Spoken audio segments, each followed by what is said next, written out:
और ज्यादती को सोचिए कि जिस वक्त इनको छोड़ा जा रहा होगा, बिल्किस बानो के ऊपर क्या गुजर रही होगी, जब मिठाई खिलाई जा रही होगी, फूल माला से उनका स्वागत किया जा रहा होगा, तो क्या गुजर रही होगी उस बहन के ऊपर जिसके साथ गैंग रेप किया गया। सोच के देखिए तो रूह कांपती है। इन्हें फांसी से कम तो सज़ा नहीं होनी चाहिए थी इन दरिंदों की, क्योंकि इन दरिंदों ने न केवल सिर्फ गैंग रेप किया, बल्कि वो 5 महीने की प्रेग्नेंट थी, 3 साल की उसकी मासूम बच्ची को मार दिया गया।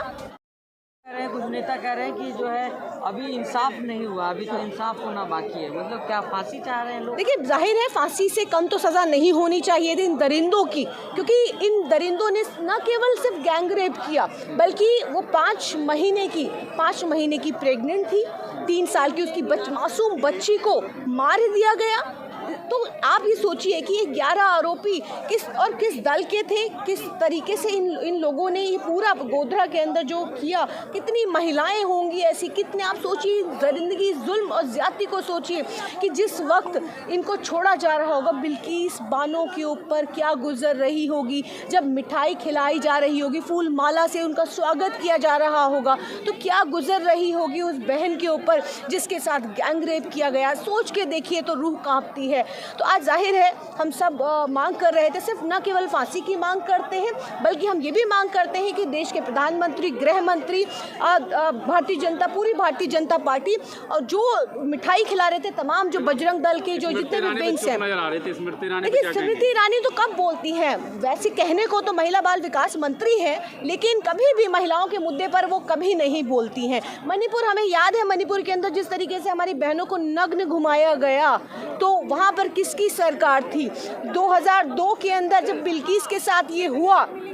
कौन थे मुख्यमंत्री? तो जाहिर है कि आज जो आप स्मृति ईरानी की बात करते हैं, महिला बाल विकास मंत्री सिर्फ और सिर्फ एक पद पर है, लेकिन आवाज़ किस पर उठाती है? राहुल गांधी जी पर उठाती है, टीका टिप्पणी करने के लिए। सिर्फ और सिर्फ वो एक कहीं ना कहीं एक ट्रोल मंत्री बन करके रह गई हैं। लेकिन आज जो सुप्रीम कोर्ट का जो फैसला आया वो बहुत ही ज़्यादा सम्माननीय है। हम जितनी इसकी हम प्रशंसा करें वो कम होगा, लेकिन बहुत सारी ऐसी बहनें हैं जिनका हौसला टूटा हुआ है, अब भी उनके साथ हमें खड़े होने की ज़रूरत है। ये उन्हें भरोसा दिलाने की ज़रूरत है, उनकी आवाज़ को बुलंद करने की ज़रूरत है। और बहुत अफसोस होता है कि जिस देश के अंदर नारियों को पूजा जाता है, अगर हम उन बहनों के लिए, चाहे वो किसी धर्म, समुदाय या जाति की हो, लेकिन अगर हम उनकी आवाज़ को बुलंद करते हैं, मैं एक महिला होने के तौर पर भी कह रही हूँ कि अगर हम उनकी आवाज़ को बुलंद करते हैं तो हमें गालियाँ पड़ती हैं। मैं आपको अपना अगर ट्विटर हैंडल दिखाऊँ या मैं अपना सोशल मीडिया दिखाऊँ तो आप ये कहेंगे कि ये किस तरीके की मानसिकता हमारे देश के अंदर पनप रही है, जो एक बेटी, क्योंकि वो मुसलमान है और किसी बेटी के साथ अगर कोई मुसलमान बेटी के साथ या किसी भी धर्म की बेटी के साथ हुआ, मणिपुर में जो होने वाली जो बेटियों को नग्न घुमाया गया वो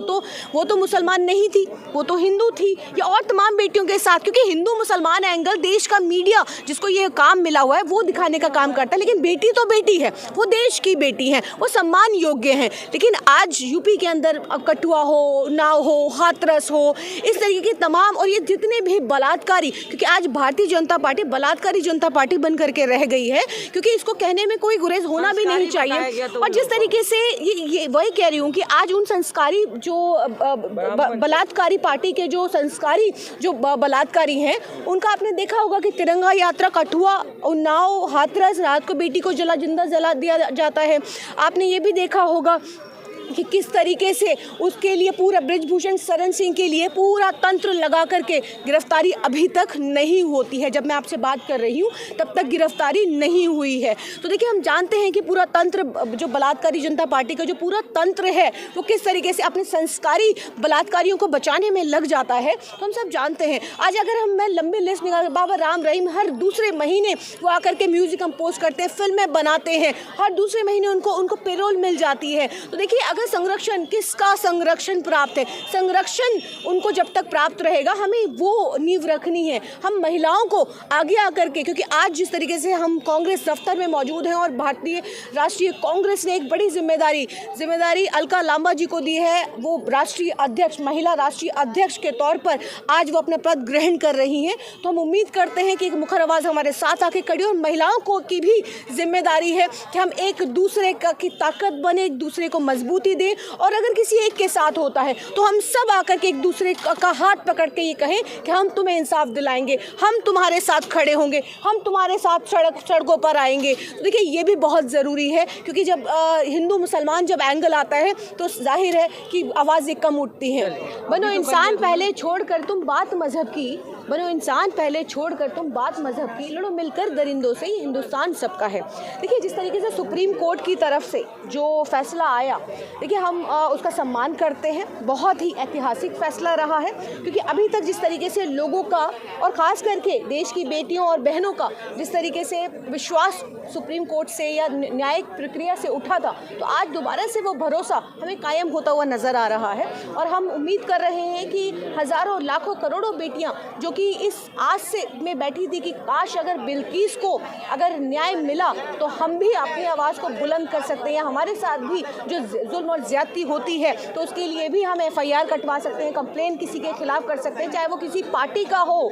चाहे किसी भी समुदाय या किसी भी बड़े विंग का हो, तो हम उसके खिलाफ अपनी आवाज़ को उठा सकते हैं। तो आज ये एक भरोसा कायम हुआ है। और जिस तरीके से सुप्रीम कोर्ट ने टिप्पणी की है, बहुत सारी टिप्पणी की है सुप्रीम कोर्ट ने ये भी कहा है कि अगर इस तरीके के अगर जो फैसले आते हैं, जो खास करके गुजरात सरकार ने जो फैसला किया और केंद्र सरकार ने जिस तरीके से मुहर लगाने का काम किया, इन 11 आरोपियों को छोड़ने का काम किया, तो ऐसे फैसलों को भी हमें इसको देखना होगा और इसको सही करना होगा। ये भी अदालत का कर्तव्य बनता है। हर महिला, चाहे वो किसी धर्म की हो, समुदाय की हो, किसी जाति की हो, किसी भी धर्म को मानने वाली हो, देखिए वो इज्जत की हकदार है, उसको इज्जत, उसका अधिकार मिलना चाहिए। इस तरीके की टिप्पणियां जो है वो सुप्रीम कोर्ट की तरफ से की जाती है और ये कहा जाता है कि 2 हफ्ते के अंदर सरेंडर करें 11 आरोपी, ये जिसको 15 अगस्त 2022 में जब हम आज़ादी का अमृत महोत्सव मना रहे थे, तो उसी वक्त देश के प्रधानमंत्री देश की प्राचीर से कितनी बुलंद आवाज़ में महिला सम्मान की बात कर रहे थे। और फिर कुछ ही घंटों के अंदर जिस तरीके से इन 11 आरोपियों को, जिनको सज़ा हो गई थी,